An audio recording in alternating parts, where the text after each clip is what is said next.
now I'll tell them, I guess, we have 26 people. 27 people. 2. All right, good.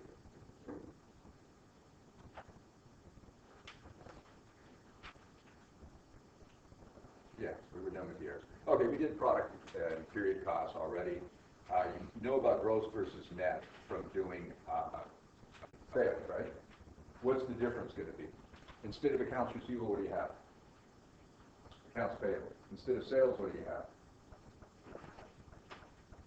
Either purchases or inventory. Right? Could be different, huh? When would you have purchases? Debit purchases, credit accounts payable. When? When you're periodic. When would you debit inventory and credit accounts payable? Perpetual. What do you do with the discounts? If I'm recording gross, I do the full amount, right? What if I'm recording net? My debit to purchases or my debit to inventory would be the net. What do I do ultimately when I have the discount anyway? It's going to adjust inventory if I'm perpetual, right? And I'm going to have a purchase discounts account if I use the gross method, right? Okay, and I'm periodic. So that's how this thing is going to look. It's just a mirror image of what we did on sales and accounts receivable. It's just not a big deal. So there you go. Let's fill them all in. We didn't do this, did we? I don't think. Okay, purchases. Purchases, right? Here, they're which method are they using here, by the way? This is assuming what? Periodic, yeah. So purchases and purchases. Okay, full amount, net amount, yeah, sure. Okay, here we record purchase discounts if we pay within the discount period, right? If we pay later, you can't tell you lost any discounts, right? What do we have over here? Record at net, record the payment at net, but then if we lose some, what happens? Yeah, we got purchase discounts lost. Which method would you prefer for good internal control in a company, probably? This one. This number should be 0, right? If it shows up, you got a real problem. We always take our discounts. Okay? But you can keep it either way. You can do gross or net. You can still track whether you can pass the discount. Okay? What do you tend to do on sales? On sales, you usually use the gross method, right? So you can see how big the discounts are and how much they cost you. That's the whole world, you guys. Let's change this into if I am perpetual. Debit what? Inventory. Credit what? Inventory. Debit what? Inventory. Credit what? Yeah, probably sales discount or purchase discounts lost. Still pretty fair. Or forfeit. Yeah, lost or forfeit. Okay? What kind of account is that? Kind of a loss account. Probably go in non-operating account. You shouldn't have that account, right? I'm not going to adjust my cost of goods sold by that probably. Okay? All right.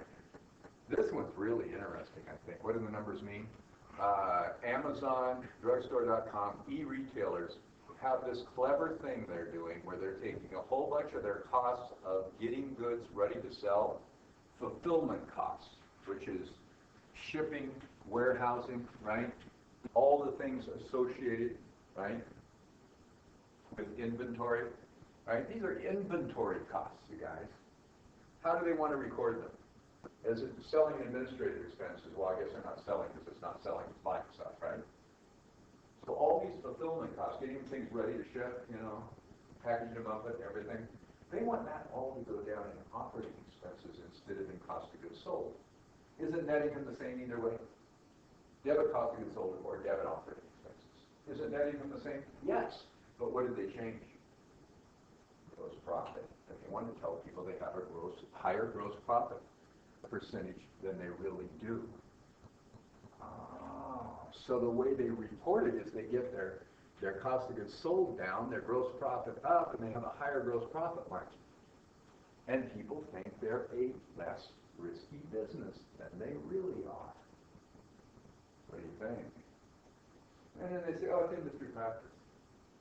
You know, we're not Kroger, right? We're not even Barnes & Noble, right? We're Amazon. Getting the idea? So our gross profit is different. Our way of counting things is different. Because we are fundamentally different because we're a .com company. Give me a break. No, you're not. Buying stuff, selling stuff. Give me a break. Got the idea? So I think this is an interesting one. Read this. And so, you know, fuzzy math. Huh? People try all sorts of things with their financial statements. All right. Inventories, you know about FIFO, LIFO, average cost. FIFO means what? First in, first out. Which ones do you still have? The last ones you bought. Remember that. Okay. LIFO, last in, first out. You sold the most recent ones you bought. No, you didn't. You tend to. For tax purposes, isn't it? But you found out in this chapter, we get around that, don't we? Trying to do. We say we're using LIFO, which we are, for financial statement purposes and for tax return purposes. By the way, why do you have to use it for financial statement purposes? Because the tax law says so. Congress, in infinite wisdom, special lawyers, right, decided that if you want to use LIFO for tax purposes, you are going to use LIFO for financial statement purposes. But then, as the author points out, they've got kind of lax on that. They let us use that LIFO reserve, and you tell people what FIFO would have been anyway, and what income would have been under FIFO. So you're kind of really not using LIFO, which you technically are. So it's a strange deal. What does International Financial Reporting Standards do? Only FIFO. There's no such thing as LIFO. Nobody really sells new stuff before they sell the old stuff on purpose. Right? Might happen, but you don't do it on purpose. Okay? You ever gone to a car dealer and they say, no, buy the new model, don't buy the last year's model? We don't want to get rid of the last year's model. We want to keep them. We only want to sell the new stuff. Come on. They do everything they can to get rid of last year's model, don't they? Because they know they're never going to be able to sell it and get rid of it. Right, guys? Okay? You ever gone to a dairy and they say, don't buy the new milk in the grocery store? Don't buy the new milk, buy the old milk. They try to get you to do that. What do? They put the old milk in the front, don't they? Front row. They've also learned to put the old milk in the back row. The newer stuff is in between. Why? Because, most people would just grab the one in front and go. So they're buying the ones that they older, right? Maybe. And then people who think, oh, gee, I don't want that old stuff in the front, they figure they'll reach all the way to the back and take one without looking at the date. Either way, they get you to take one of the old ones. So what should you always do, of course? Who cares? You're going to drink the milk before it expires anyway. Right? But do they want to get stuck with milk that's 3 or 4 or 5 days old? No, don't want to go there. And they certainly don't want to have to throw it away. All right. Anyway, so sure, the cost flow assumption adopted does not have to be consistent, of course, with the physical movement of goods and isn't. Okay? Method adopted should be the one that most clearly reflects periodic income. That's theory, all right, but the real reason we're doing it is for tax savings, isn't it? Okay, so anyway, I don't think we need to do these. What I want you to do is work through a problem. Will I give you FIFO, LIFO, average, periodic, and perpetual on a quiz or a test or a final this semester? Yeah, you're welcome. Go back and make sure you know how to do it. You still have your principles book? The principles book does a far better job of showing you this stuff than this book does. They're quick here. Boom, boom, boom, boom. That's it. Make sure you can do it this way. Okay? Don't throw those points away. And will they be on the CPA exam? Sure. They have the easy stuff on the CPA exam. So we'll move on. Okay, calculated. Yeah. Okay. Specific identification. I've mentioned this, right? You can identify specifically each inventory item that you buy, keep track of it, and which one you sell. This is really cumbersome for most companies. And if you have inventory items that are all the same thing anyway, it's kind of silly, right? I'm buying ears of corn from different farmers, and on different days I pay a different amount, right, for a bushel of corn. But it's all corn, right? It's all the same stuff. I'm not okay? But if I'm buying diamonds, right, and they're all different sizes and all different qualities and they're all expensive, right, I'm going to keep track of this stuff. Okay, makes sense. Pretty simple. So it includes the cost of goods sold, the cost of specific items sold. We like that. Used when handling a relatively small number of costly, easily distinguishable items. You bet, where I track them independently. Matches actual cost against actual revenue. I like that, right? That's similar to the first one. Cost flow matches the physical flow of goods. It's what I actually sold, right? Yeah, good. May allow a company to manipulate net income. I mentioned that, right? I could sell the ones that are more expensive or less expensive cost, same sales price, and I can manipulate net income. Okay? Which I don't know if that's really manipulating, right? But it certainly allows me to kind of smooth it. Okay. So then they show you an example. You can look at this stuff if you want. Just you can look at the PowerPoint later if you want. Take the chapter seriously.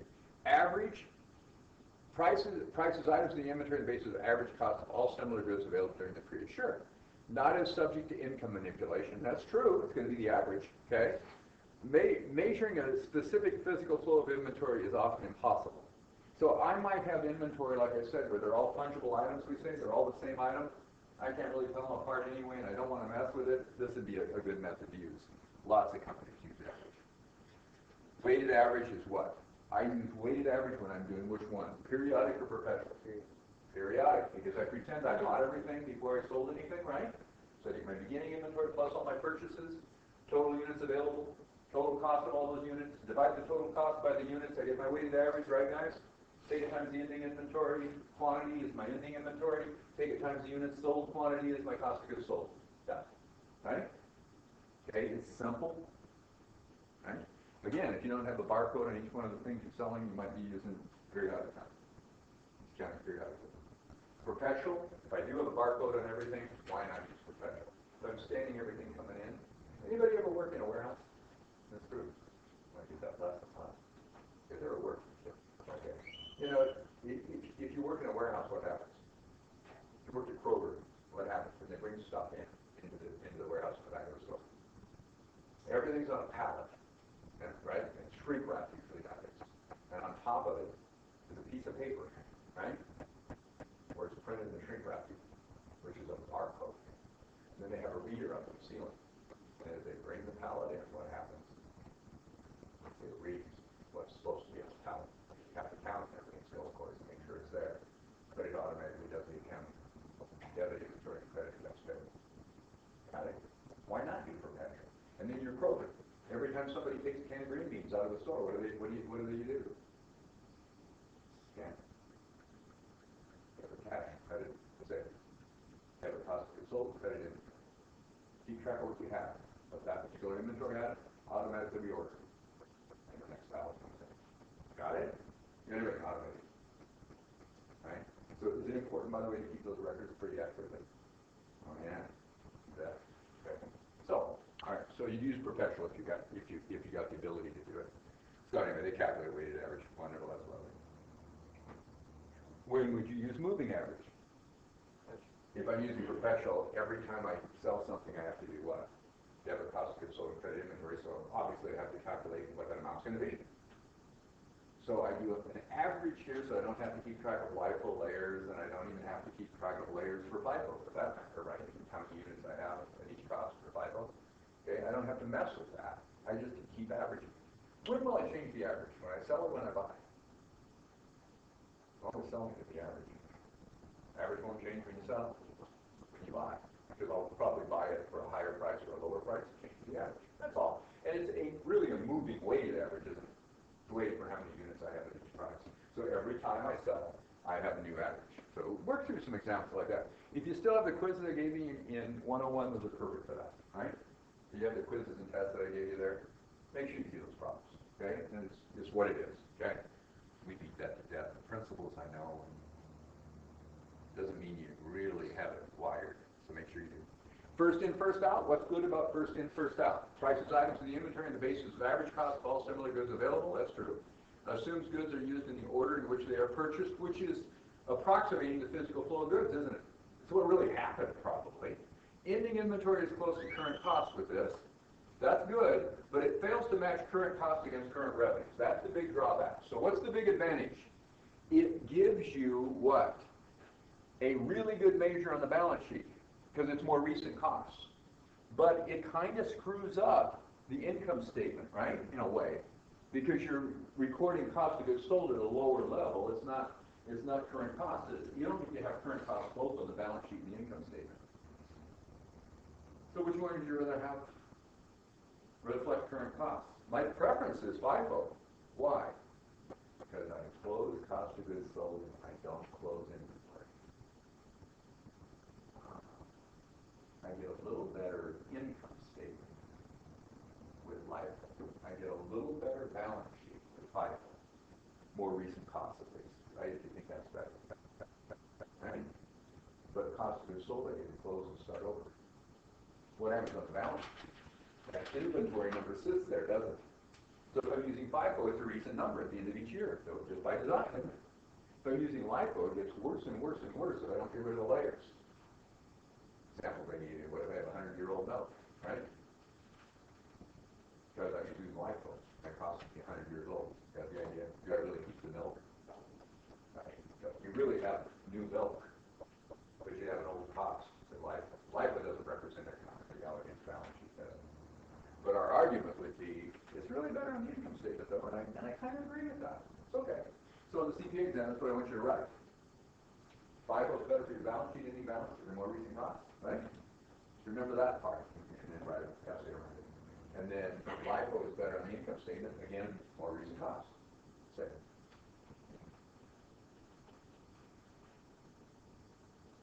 Okay, periodic FIFO. By the way, they really screwed this up. Periodic FIFO is what compared to perpetual FIFO? Exactly the same. So are you ever going to calculate perpetual? What for? It's work. What would you do instead? Use periodic. It's the same either way, right? Why is that true? I'm always selling the old stuff, so I'm always keeping the new. Doesn't make any difference which method you use, periodic or perpetual. Okay? Right? I'm always selling the old anyway. LIFO will matter. Why? So will average. Because I sell during the year, right? And so there's going to be different values. If I'm using LIFO periodic, what do I do? Or if I'm using weighted average periodic, I pretend I buy everything before I sell it, right? I don't do that if I'm using perpetual, okay? FIFO wouldn't make any difference.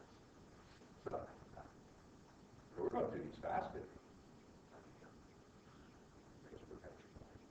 It actually did. I can't believe it. All right, LIFO's in. LIFO's in. All right, so significance and use of a LIFO reserve. Let's talk about this. This one matters. Okay, this is something fairly new. I mean, it's in principles that they don't give you enough to really understand it. Here we're going to actually do it. Many companies use LIFO for tax and external financial reporting purposes because if you use it for tax, you have to for financial. FIFO average or standard cost system for internal. Oh, how do you want to run your business? FIFO or LIFO? Oh, FIFO. That's actually my business. What do you want to do on your tax return? Assuming costs are rising, what do you want to do? I want to use LIFO. What does that do for me? Last in, first out, what goes on my tax return? You bet. Because you're going to put the more recent purchases, if there's inflation, at higher cost, right? They hit cost of goods sold on your income statement and cost of goods sold on your tax return, right? Lowers your income. The bad thing for you is it lowers your net income on your financial statements. You don't like that. But the good thing is it lowers your taxable income on your tax return to save you tax dollars. How long do you save the taxes for? How long do you wait until you're deferring it? How long do you wait to pay it? Do you sell those units? Right? Ah, those old units. You never deplete your LIFO layers. You never pay the tax. Got it? Permanent borrowing from the federal government. Who wouldn't pay attention to this? Now, when do you get burned on that, by the way? Here's the deal. When you adopt LIFO, all you have to do is tell the IRS you want to do LIFO. Everybody's LIFO until you ask the IRS if you can do LIFO. You send them a letter and they automatically approve it. Got it? So you can do LIFO. Back to one. What if you want to go back to FIFO? You need permission. You have to give them a reason you're switching. It can't be, I want to save tax dollars. So they might approve it, they might not. Okay, got the idea? So you try to come up with a good reason why you want to switch. The real reason you typically want to switch is you want to pay less taxes. When would you start paying more taxes? LIFO versus FIFO. Prices go down. So when your product is becoming obsolete, you have to pay those back taxes. Or if you deplete your LIFO layers, what if I sell it all off? When we went to just-in-time inventory, you guys read about just-in-time, right? Everybody uses just-in-time now. You try to have as little inventory as you possibly can for obvious reasons. You don't want to run out of stock, but you don't want inventory sitting there becoming obsolete. You don't want it sitting there deteriorating, right, guys? You don't want it to get lost. You don't want it to get stolen, you don't want to have to pay taxes on it, you don't want to pay insurance on it. You want inventories at a minimum level. So what you do is you arrange deals with your suppliers to get product to you right when you're going to need it. And you try to plan your business, control your business. The Japanese are the first to develop this, right? But they had a real advantage because it's a little tiny country, right? Islands. So the suppliers were all close to the producers, right? I'm sorry. The producer supplier was all close to their customers. So pretty easy, huh? For us, it was a bigger problem. We're all over the country. But what about with air freight? Not a big deal. You can keep your inventories minimum, right? And you have stuff delivered to you really quickly. Although Japan ended up having some problems because they started buying so much from China, Taiwan. You got the idea? From Korea. And we have the same problems. When it's being shipped a long ways, it's hard to manage those inventories. So one of the real disadvantages with LIFO is you really kind of discouraged from lowering your inventory levels, except you should lower your inventory levels because it's better business, right? If you can without losing sales. You never want to run out of stock, okay? All right, anyway, so this LIFO reserve, what it does for us is it allows us to kind of use both, sort of. I mean, communicate to people, financial statement users, what income would it look like for your FIFO, okay? Without really using FIFO. We still follow the law, okay, is the idea. Okay, so the reasons you might want to use FIFO is I want to base my prices on current costs, right? Record keeping's easier. That's true with FIFO. Profit sharing or bonus arrangements, we probably want to base those on FIFO costs, not on LIFO. Okay? And LIFO is troublesome for interim periods. Without taking physical inventory, it's kind of a mess on interim periods. It's more work, right? So there are trade-offs, is the idea. All right, so a LIFO reserve is the difference between the inventory method used for internal reporting purposes and LIFO. So let's say I'm using FIFO internally, or I might be using an average or something, right? But if I'm using FIFO internally, then this would be the difference, right, between the value of the inventory at LIFO and whatever method I'm using, say FIFO. Got the idea? Now, what happens year to year? Listen to this carefully. What happens every year? That difference is going to move. The allowance is the difference. So let's say you have an allowance of 10,000, right? LIFO is 10,000 less inventory than FIFO. So you have this reserve, LIFO reserve balance, which has a 10,000 debit to increase LIFO to FIFO, right? You got a 10,000 debit. What if at the end of the year, the difference is 15,000? How much are you going to adjust the reserve? Not like 15, it's already got 10 in it. It's like an allowance for doubtful accounts or accumulated depreciation or something, right? This account represents what? The amount you're adding, right? It accumulates over time. It's the amount you're adding to your inventory at LIFO to get FIFO. So if the difference now is 15 and last year was 10, how much are you going to add to it? Only 5. Please do that. Don't do the full amount. That's a real common mistake, huh? And there's problems in the book that do this, right? Do the homework problems and look at it and go, oh yeah, it's the change in the account, right? Okay. And what's that going to adjust, by the way, the other side? Effectively what? If I have more inventory, I have less cost of goods sold. Got it. And therefore, if I have less cost of goods sold, less expenses, more gross profit, more operating income, more net income, right guys? So more inventory, more income, more equity, right? Everybody sitting with me on that? Okay. Thinking in these terms, that's great. Great. Deck's going to love to meet you guys. You're a good group. Good. By the way, that test was hard, wasn't it? Yeah, you did too well on the first one. I had to find some tough problems. That's what you get for doing a really good job. Punish. Okay, anyway. Acme Boot Company, that's a joke. Okay, Acme Boot Company uses the FIFO method for internal reporting purposes and LIFO for external. At January 1st, 2014, the allowance to reduce the inventory to LIFO is 20,000. At the end of the year, it should be 50,000. As a result, they're going to make a journal entry for that. Like it? They made it bigger. What if it needs to be smaller? Yeah, but the allowance and credit costs to be sold. I don't know about you, but I think it looks like they're using FIFO for financial statement purposes. But we are not. Okay? Because we're using this allowance. Okay? Using this reserve. That's the allowance is the reserve. Everybody see this? Not a real big thing? Okay, so here's how they disclose it. Company should disclose either the LIFO reserve or the replacement cost of the inventory. Brown Shoe Company says, there's their inventories. This would be on the balance sheet, right? 365, 989, 362, 274. And then under note 1, which is, by the way, which note is note number 1?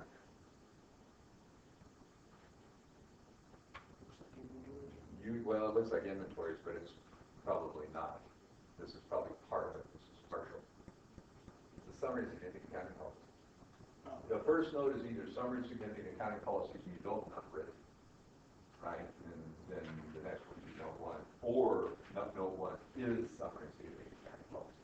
But usually you don't put dollar amounts in the summary of significant accounting policies. Well, usually, but so I think what they did here is this is their summary of significant accounting policies. Because look, they're saying inventories are valued at lower of cost or market, right? Determined principally by the LIFO method. If the first in, first out FIFO method cost method had been used, inventories would have been 11,709 higher in the current year and 13,424 higher in the previous year, which allows you to do what? Increase inventory on the balance sheet, which increases your assets, increases equity by exactly the same amount, retained earnings, and therefore equity by exactly the same amount, right? It's not written in the statements that you do this.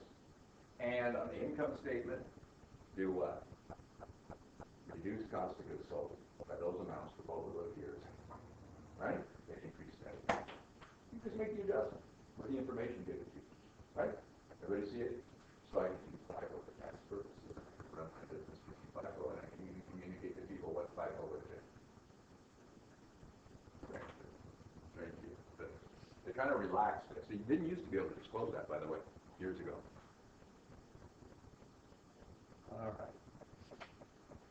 All right, and this one, read this one through too. Think about it in the book. Everything, obviously. But this is pretty good. This is, well, what could I do? This is what I just said. People, this is going to affect your current ratio. It's going to affect your net income. It's going to affect comparability of one company to another. If they're real similar companies, same industry and same size, maybe.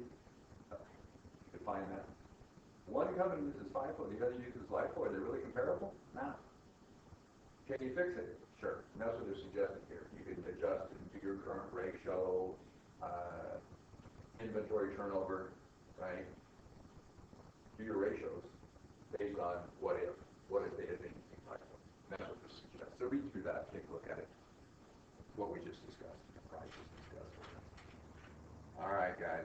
So, issues related to LIFO liquidation. What does this mean? I keep track of all those LIFO layers. Remember when you calculate that? When you calculate LIFO inventory, you have to keep track of each one of the layers, don't you? And you're always selling one. Last in, first out, you're selling the new stuff. So you keep track of when your purchases are and when your sales are, don't you? And when you make a purchase, now you know that's going to be the first thing you sell. So the very next sale comes out of that most recent purchase, right, guys? Now, what happens if you start going back through those layers? Imagine for an inventory item, you might have 20 different purchases, right? At different prices. And there's older ones and newer ones. Which ones are going to go away first when you sell? The newer ones are going to work their way back to the older ones. What do they mean by LIFO liquidation? The layers are going away. So if I reduce the size of my inventory, what happens? Say I adopt just in time and I start really managing my inventory. I don't want that big investment inventory. I don't want the taxes on it. I don't want the insurance on it. I don't want to warehouse it and the space for it. I don't want it deteriorating. I don't want it to become obsolete. I want to get rid of inventory, right? It's still not affect my sales. So I'm managing my inventory better. And we read about Walmart's good at that, right? Walmart's really good at that. And I think we gave an example with Kmart not so, right? One of the competitive advantages Walmart has. They run their business and Kmart doesn't. It's sad. Right? You guys are going to be out there running businesses, making these decisions with companies. You can go out there and go, wait a minute, why do we have so much inventory? Start analyzing why. What are they doing? Do we really need all that inventory? Right? Maybe. Maybe not. Okay. So look at these things. All right, anyway. You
or less, because they, you know, it's a negotiated deal.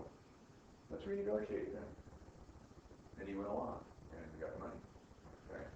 So, then you send invoices for statements that people are asked to. They told they pay them. I sent letters. I called them. I sent them dunning notices. I sent them to collection agencies. We got paid. And we quit selling to people who owed us a whole bunch of money and weren't paying us. Duh. Right? Think, guys. Think. You're not just going to crank numbers. If you do, you'll be a bookkeeper. Right? You're going to crank numbers so you can make decisions. You're going to be John the bosses. Pretty soon, guess what? There's going to have you make decisions. It's easier. Especially bank, of course. And you move on up in bank. It just happens. Okay? You can't avoid it. Okay, so anyway, what happens? Older low-cost inventory is sold or sold at lower cost of goods sold, higher net income, and higher taxes. So this is the drawback of LIFO. The specific goods approach to costing LIFO inventories is often unrealistic because accounting costs of tracking each inventory item is expensive. Erosion of the LIFO inventory can easily occur in LIFO liquidation because one of your inventory items goes down, right? And so that one gets liquidated. So they say it often distorts net income. Well, I don't know if that's true. It might be what the income really is. I don't know. And leads to substantial tax payments. That's the one we don't want. We don't want those substantial tax payments. So what happens? What do we do instead? What are you supposed to do instead, guys? Dollar value LIFO. Then we treat the inventory as a whole. A lot of companies use dollar value LIFO to avoid that. Kind of smooth, you know, but it's not a violation of GAAP. So they've got our inventory here. They have 30,000 pounds of steel in its inventory. With cost determined of a specific goods LIFO approach, right? And so what happens when you sell it? Here's an example of LIFO liquidation, right?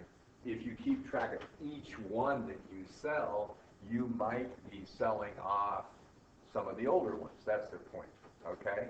So they've got some of these sold, these old things that are lower prices. We're assuming increasing prices.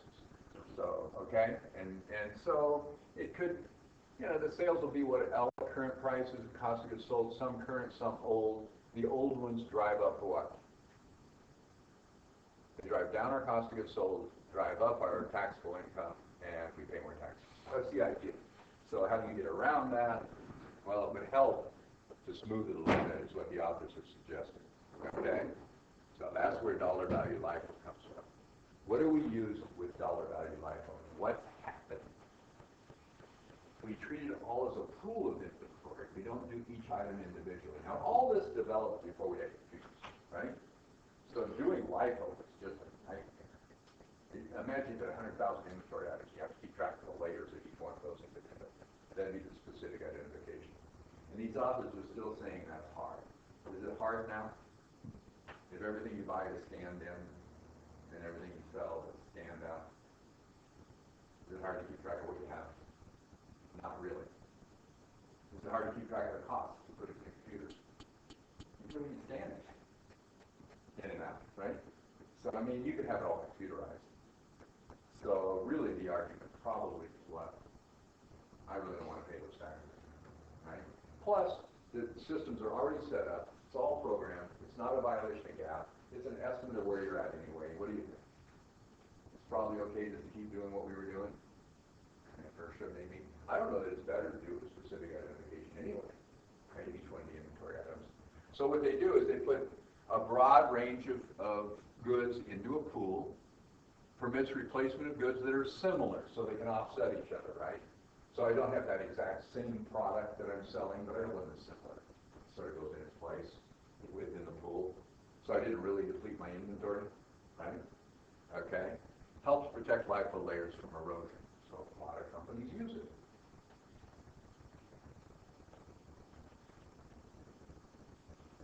So here's an illustration. So this is the stuff that kind of starts driving you nuts, okay? December 31st, 2012. Ending inventory at end of year prices. Not what it cost me, okay? And I used that as my base year. Okay? Now, this amount is real close to my historical cost when I start. Okay? And then from then on, though, I've still got a bunch of this stuff. So this is maybe when I start the company. You got the idea? Okay? Then each year going forward, what's happening is I'm using end-of-year prices. I might still have all of that inventory. Under LIFO, I do, right? Last in, first out. I sold new purchases. I kept all of this, and I added a layer to the inventory. Everybody agree? I've still got the 80,000 from last year at the end of 2012, and at the end of 2013, I have the 80,000 from last year plus an increment. But this is in 2012 dollars. This is in 2013 dollars. What if prices have gone up in the meantime? A dollar's not a dollar, right? Let's say there was 10% inflation between here and here. What would these have cost at the end of the year, at the end of this year? 88,000. So my new layer in 2013 dollars is the difference between 88 and the 111. This is where it starts driving me nuts, right? So what I'm going to do is I'm going to keep my base layer. Notice the index of 100. That means a dollar's a dollar, right? No inflation at that point. Okay? Actually, I should have used their number. It's 105. This is 105%. So what I'm going to do is I'm going to convert this into base year dollars. How would I do it? Take the 1.05 and divide it into 111.3. You find out what it costs then. What is that, by the way? So anyone do that? $111,300 divided by 1.05. It costs $1.05 to buy what a dollar would have cost last year. In 2013, it costs $1.05 to buy what a dollar would have cost in 2012. 5% inflation. Now, by the way, it doesn't have to be 5% inflation across the whole economy. It could just be on your inventory, right? So your inventory might be inflating faster or slower than inflation all across the economy. Everybody follow that? Okay, so my inventory in base year dollars is 106, right? Take 80 away from that because that's LIFO layer, right? It's LIFO, right? Dollar value LIFO instead of unit LIFO, the way you can think about it, instead of specific identification. So how much is my increment for the new year? 26 even?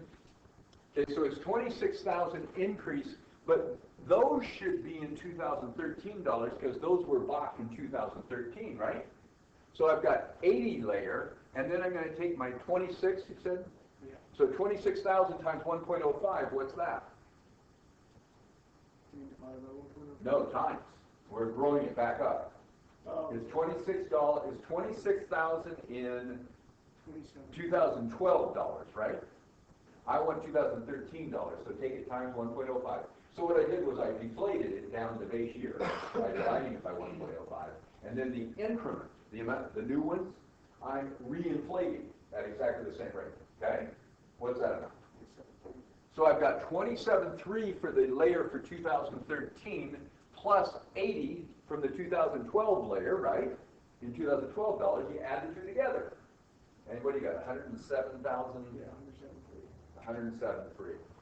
So it's not 111.3, it's 107.3 at that point. Now what happens here is I'm dipping into a layer, aren't I? But let's see how much we really dipped in. Take 108, and now it's 120. They had huge inflation that year. And they reduced their inventory. What's 108 divided by 120? 1.2. How much is it? 90,000. What do I still have? That's in base year dollars, right? I brought them all the way back to 2012 dollars by dividing it by 1.2. So it's 90. So I've got 80,000 at that point, right? From the base year. It's LIFO, right? Keep the base year forever. Okay? And then I have a 10,000 increment. When did I buy those? 2012. So I had a 26,000 layer there, didn't I? So 10,000 times what? 1.05. So that's 10,500. So I'd add the 80,000 plus the 10,500, and I have 90,500, and that's it. Okay? What happened to the rest of the layer from 2012, or 2013 rather? You sold it. You depleted part of the layer. What about 2014? There is no layer because you didn't add to it, and there never will be. So going forward, you'll have the one from the base year, 2012, plus what's left from 2013. You never bring it back up, right? You sold it. And then nothing from 2014. If you increase the inventory in 2015, you add another layer. If you reduce more of it, which one goes away first? The most recent one, always. We're going to work on it, okay? All right, yeah, good. Yeah, me just doing it off the top of my head like that. I'm just trying to get a picture of it. It's driving me crazy, right? Did you read this stuff, you guys? You got through this chapter? God, I hope so. Right? You know, you got a hell of a lot to do before Monday, don't you? Okay, so. All right. So here it is. Let's see what they did. Do I like what they did? There's 2013. Yeah. Let's just do one. Let's just do one. There's the journal entry, though. We can think about that. What are you going to show on the balance sheet? What they did was they kept their inventory at year-end dollars, and then they did an adjustment to reduce the LIFO, so you could use this approach if you want. You can use the allowance method, or you could directly reduce the inventory. So this is a debit, and this is a credit, right? Debit cost of goods sold and credit allowance in each year. So that's how you're going to handle the difference between your inventory that's recorded at year-end dollars, right? And your adjustment to get down to LIFO, okay? Let's not worry about this too much. I don't like the graphic. We'll do it ourselves, okay? But that makes sense, doesn't it? More cost of goods sold, less inventory under LIFO. So you just make the adjustment. And you keep this, by the way, what kind of an account is this allowance to reduce to LIFO? It's contra asset. Contra asset. Contra asset. So it doesn't get close, right? So this is we're going to show the inventory less the allowance. See the inventory less the allowance, and this is how the allowance got there with the credit.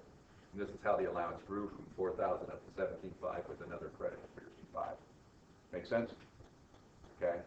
So and what they've done is they've computed it. We'll compute it using a problem. Okay.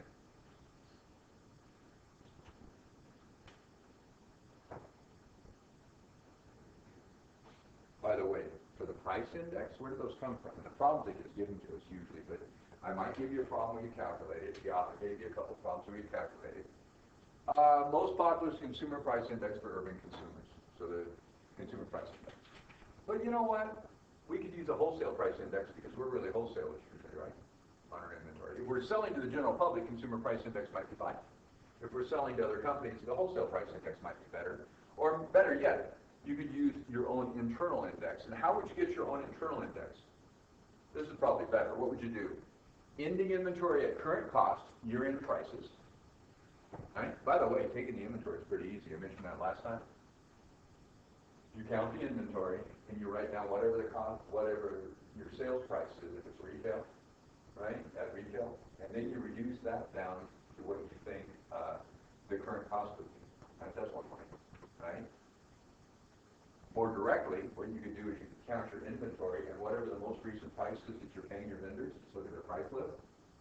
That's how you value the inventory. That's your end prices, right guys? What's my most recent purchase price? Or what would I have to pay now, right? Replacement cost, they say. You know, so it's pretty easy to do. So I count it, price it out at the current cost, and then divide the ending inventory for the period by the base year cost. So I know what the base year would have been, and I know what the current year is. Well, divide it in, you got your percentage. Sound good? So you come up with your own. Yeah. So you can do it either way. And that's your price index for the current year. It's always based on the base year, right? Year after year after year after year. You got to get back when it costs $1 to buy $1 worth. Okay. A price index of 1. All right. Good.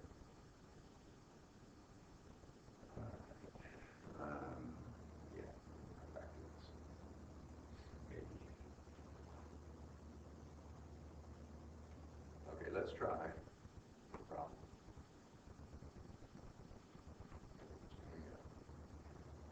Let's do on page 459.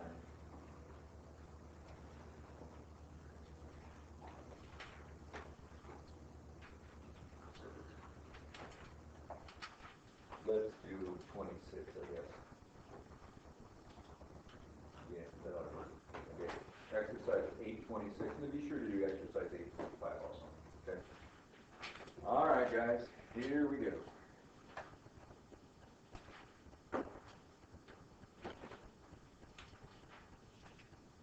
What do you know? Tell me where to start. What do you guys know?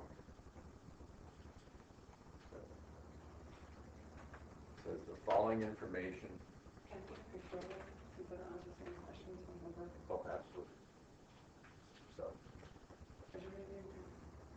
we're doing 80, what did I say, 26, guys? Yeah. Isn't technology wonderful? Have you guys used any of these things so far? How many of you have gone out and used one of them? A few of you? Yeah, I think they're going to be handy. The videos were recorded. Yeah, yeah.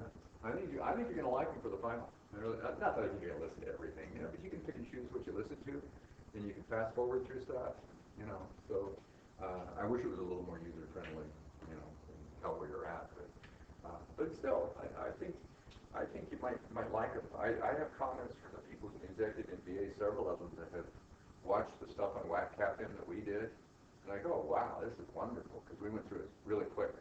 I had 3 hours total working with people who'd never heard of this stuff, right, who aren't accountants, right? So they're going back and looking at it. So I think it's a pretty valuable tool. I wish that my writing was better, and I wish I was more organized on that, and all those sorts of things. I guess you could have it professionally produced, but if you did, then what do you get? It's not real. So that's the trade-off. I'm trying to figure that out. But, okay, so anyway, we're going to do 826. What's my base year? It's obviously 2010. It'd be the first one, but how do I know? Price index is 100. Okay. So in my base year, I'm going to start with what? I've got in 2010. That's my base year, really. Okay. I want my ending inventory in year-end dollars. Okay. In 2010, how much was it? 70,000? Is that what it is? What's the index? This is year-end, right? Year-end ending inventory, okay? My index is what? Is 100. So if you divide 1.0 into 70, guess what you get, right? So my base year inventory, I'm going to convert it to base year. I don't need to do that, but it is 1.0 for the 100, right? Divided into 70. Base year is 70. That's my base year. This is obvious. You wouldn't actually calculate it, but it is. Okay? So the base year would be 70. Right? And then what I'm going to do is I'm going to keep track of my base inventory separate from my financial statement. Okay? So what would I have on my financial statement? I just take this back times 1, right? Okay. So what I did was I divided it by 1.0 to get that one. And then I take it times 1.0. This is silly, but it makes the point. Okay. So this is the new layer. This is my index. Okay. The layer I have is 70,000. So here's my financial statement year-end inventory. Got it? Ending inventory. So my financial statement ending inventory is going to be 70,000, obviously. And that's my base inventory. Everybody good? So actually, on my financial statement, I put 70,000 in 2010. Okay, good, good. That's easy. That one's easy. Let's do 2011. Okay, what do I know about 2011? I counted my inventory and I costed out at year-end prices. How much is year-end prices for that inventory? 90,300. Okay, now the problem is I didn't buy those in 2010. I bought some in 2010 and some in 2011. You guys with me? I pretend like, of course, I kept all the stuff that I had at the beginning. And all the new stuff I sold. It's LIFO, last in, first out. Everybody staying with me? So everything I bought this year I sold, right? First. So what I kept is the 70,000 from last year and maybe an increment for this year, or maybe I even sold off some of the 70. Everybody good? I could dip into that layer. If I dip into last year's layers or the year before's layers, I don't have a new layer for this year. Everybody got it? So divide it by what? 1.05. The rate of inflation was 5%, right? Between 2010 and 2011. What's 90,500 divided by 1.05? 86,000. Okay, now that's the inventory in base dollars. What is it composed of? What is this thing composed of? Two pieces. A 2010 layer of what? 70,000. Everybody see it? I still have that 70,000, don't I? And then I have a 2011 layer I added to that, obviously, in base year dollars, which is how much? 16 more to make the 86. Would everybody agree that 70 away from 86 is 16? Everybody good? So, what did I pay for the $70,000 ones? $1 each, right? 70,000. In other words, I kept my base year. That's the same one, isn't it? Everybody good? And I added a new layer. What did they cost me? The new ones I bought this year. $1.05. So I deflated it at $1.05, and then I built it back up at $1.05. Big deal. Okay, so 16,000 times 1.05 is how much? 16,800. So what's my ending inventory on my financial statements going to be? Add them up. What do you get? 86,800. Okay? So that was 2010's inventory in the financial statements there. This is 2011. Everybody got it? This isn't so bad, is it? Getting better? You tried doing it before? Okay. Let's do 2012. Just keep right on going. What is 2012? Year-end ending inventory. Year-end prices, right? I'm talking about year-end prices. Year-end purchase prices. Okay? Prices. Okay. Okay, what is it? 95,120. 95,120. Now, what is the price index? 1.16? 1.16 compared to what? It costs $1.16 now to buy what? What a dollar would have in 2010. So we're talking about the relationship between 2010 and 2012, right guys? 16% inflation across those years. Everybody good? So that is. So how am I going to find out what it would have cost in the base year, which is 2010? We'll divide 1.16 into 95,120, right? They're doing it? How much? Now what happened to me if it's 82,000 and last year it was 86? I used up 4,000 in base year dollars. I sold, right? I sold all the inventory I bought this year, all of it. So there'll be no new layer for 2012. And I sold 4,000 of the base year layer from the year before, right? So what do I have left, you guys? What is this? What's left here? How much? How much from the base year? From the base year. 2010. How much do I have left from the 2010 layer? All of it, 70,000. Right? What's left from the 2011 layer? 12. 12 of this 16 from last year is still there, right guys? That makes the 82. How much do I have from 2012?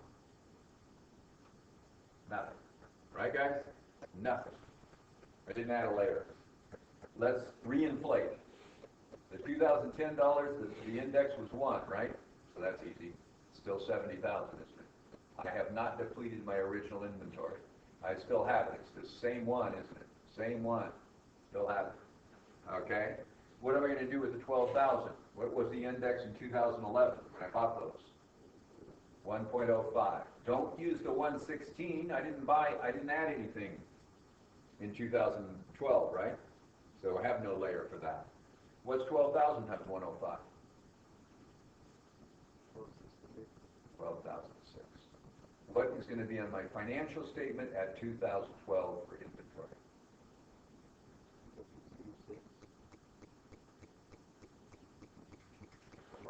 $2. Okay, how much is it? 82.6? How come it's less than the 86.8 last year? You didn't add anything new, and you sold off 4,000 base year. What's 4,000 times 1.05? 4,200, isn't it? What's 86.8 less 4,200? It's 82.6. I depleted in a part of the layer. Got it? Are you seeing it? At first you start doing this, like, oh my gosh, numbers are going everywhere. But it's pretty straightforward, isn't it, really? Although, how many layers could you get going forward? As many years as you operate, if you keep adding to your inventory, right? You just keep going. Okay, so let's try 2013. Real quick. What is the ending inventory? 105.6. What is the index? 1.20. What's the base year inventory? I should have drawn some lines in here probably. I will there. Could have drawn one there. Might have been helpful. There we go. That helps. Okay, it's how much? Do I have a new layer? You bet I do. It goes from 82 up to 88. Base year dollars, right? 2010 dollars. What is this composed of, you guys? Let's see. 2010 has how much in base year dollars? 70. Okay. 2011 has how much? How many were left, guys? 12. No, 12 base year dollars. It's going to be 12.6 when I multiply, yes, but it's 12. So what am I up to? 82. How many more do I need for 2000? How many do I have for 2012, by the way? None. I didn't have a layer, right, guys? It was none. So what am I going to have for 2013? I'm going to have another 6. 70 plus 12 is 82. I need 6 more. Everybody got it? Inflate them. What was the price index in 2010? The base year was 1.0. So that's still 70,000, isn't it? I still have my base inventory. I have not depleted it. Could you deplete that? Sure. Right? If you reduce down into the inventory beyond the 70, that goes away too. And never comes back if you get rid of it. Okay, what do you have for 2011? 1.05 times 12,000. Still the 12.6 we had last year because we didn't get rid of it, did we? So 70 plus 12.6. What do I have for 2013? That index is 1.20. Notice we skipped 12 because we never had a layer. We'll never get one. So what's 6,000 times 1.2? Wonderful. Add them all up. What do you get?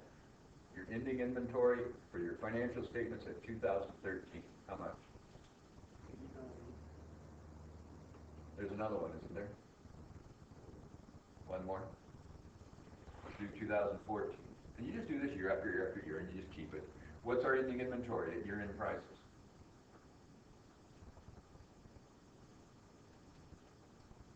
What was it at year-end prices? 100. We depleted layers now, didn't we? Okay, you can tell it's less than the cost was in 2013. What's my index at that point? 1.25. Okay, 1.25. So we had some more in. Now that's costs are 25% more than what, you guys? The base year. 2014, it cost me $1.25 to buy what I could have bought for $1 in 2010. Everybody see it? 2014 compared to 2010. So we just keep going relative to the base year. All right, what's 1.25 into 100? 80,000 even. All right, so what's that going to consist of? 70,000 for 2010. Yeah, the newest one goes, right? So the 2013 went, some of the 2011 went, it looked like. Are we going to have a 2012 layer? No, because we never had anyone in the first place, right? We didn't add a layer then. Are we going to have a 2014 layer? Of course not, right? Because what we got is 2010 is how much? 70,000? Everybody good? Take it times 1.0 because that was the index at that time. It's the base year, 70,000, right? At year-end on the financial statement, right? Doing the financial statement. All right, at 2011, what are we going to keep? How much do I need? 10 of the 12 are left, and we're done. There's going to be nothing from 2013 or 2014. What was the index in 2011? What's my inventory? 10,000 times 1.05. Is that? Sure is. Ta-da.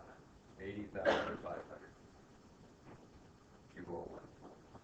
Okay, now what I would do is if I was keeping my inventory at year-end prices, what would be my inventory here? 80 right? Whoops, 100 line. 100, wouldn't it? What's my inventory going to be at LIFO? Dollar value LIFO, 80,500. So if this is my inventory on the books, what would I have in the allowance account at that point? 19.5. Got it? My allowance will reduce to LIFO. Or you can directly reduce the inventory account down to 80,500. Either one's just fine. And where does the other side go? Cost of goods sold. Cost of goods sold. You got it. Okay, what would it have been last year? The difference between 105 and 89.8 would be in that allowance account. What would it have been in base year? Nothing, because 70/70, right? What would it be in 2011? The difference between 90,500 and 86.8. You see what's going on? Play with this a little bit, you guys. Work these. Think about it. And this is the tip of the iceberg. Dollar value LIFO retail dollar value LIFO. Oh my. I indicated another level of complexity. Just hurt your brain. Okay? It'll hurt mine too, it always does. Hey, actually pretty good. Are we going to never cover the rest of the stuff that was on PowerPoint? Probably. I think all that's left in the PowerPoint, this is really good though, so do it yourself, okay? This is really good. Comparing the different approaches, what helps, what doesn't help. Look at this pooled LIFO. Specific LIFO, it's expensive and time consuming, but it might give you a better estimate. Pooled LIFO reduces record keeping and clerical costs. More difficult to erode layers. Well, you might really be eroding them and you don't show it. Using quantities as measurement basis can lead to untimely LIFO liquidations, that's true. Dollar value LIFO is used by more companies, most companies, okay? And then look at these advantages and disadvantages of LIFO versus FIFO. It's really nice. Advantages, matching for the income statement, tax benefits, improved cash flow because you save the tax dollars. Future earnings hedge, that sounds like smoothing, doesn't it? Yeah. Okay, disadvantages, reduced earnings, inventory understated, physical flow doesn't match the accounting, involuntary liquidation. I mentioned the poor buying habits. Be able to write an essay about this, right? Poor buying habits is I don't want to deplete my inventory, so I buy more than I need to avoid, having this situation. And they show some examples of that, okay? So why do you select them? LIFO is preferred when what? I'm going to say taxes. Selling price and revenues are increasing faster than costs. They have a fairly constant base stock. You don't deplete it. Not appropriate if the prices are going down, right? Or you want to use specific identification. Tax consequences are another consideration. Immediate tax benefit, I already said that, going from FIFO to LIFO, can't switch back without the IRS permission. But they make the point, we've recently relaxed the conformity rule by letting people use this allowance deal, okay? All right, so anyway, take a look at the rest. And then they do a summary of the things. So, good enough. Just keep working, guys. And remember oh, by the way, on the day that the CPA firms come, you don't need to be dressed up. But seeing as you guys are getting closer to the job, not too sloppy. Let the principal's kids look like principal's kids, you guys. No, you don't need a tie unless you're wearing one to work. You don't have to dress the way he is. He's going to work, right? Yeah. But it looks more professional than the rest of it.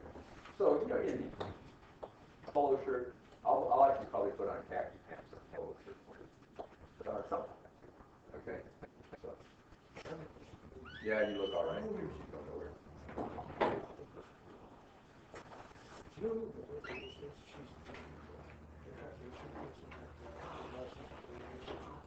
Yeah, sort of know her. I don't know her personally, no. I know the name. Because I was at well, for semester A, a couple of weeks ago, the nomination deadline is ahead. So I was wondering if you know her. I'm going to try and call her and see if I Call her up and say it's completed. Yeah, that's not right. That's not right. Because it's that, I think it's like August 9th. Really? So, see what she says. Yeah, just see what you do.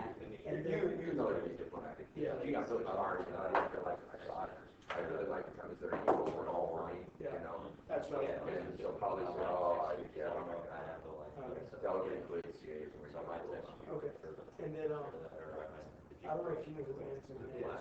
She works up in Career Center. She's now Nancy, she now just got hired as a full-time career coordinator for athletic department.